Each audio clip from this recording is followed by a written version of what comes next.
Jadi tidak ada satu sikap atau niat dari Mas Anies untuk maju di pilkada.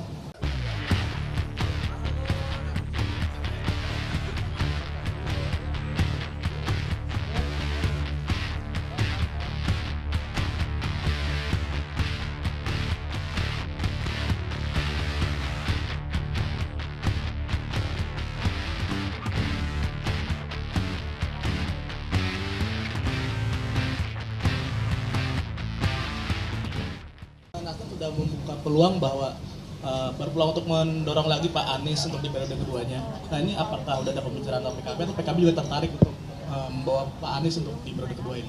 Terima kasih.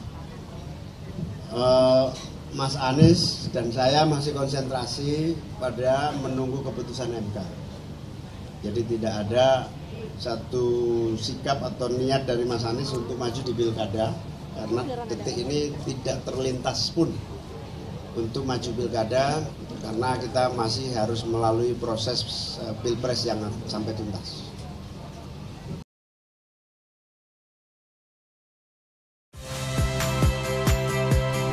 Saya Rahmat Ibrahim. Saksikan program-program Kompas TV melalui siaran digital, pay TV, dan media streaming lainnya. Kompas TV, independen, terpercaya.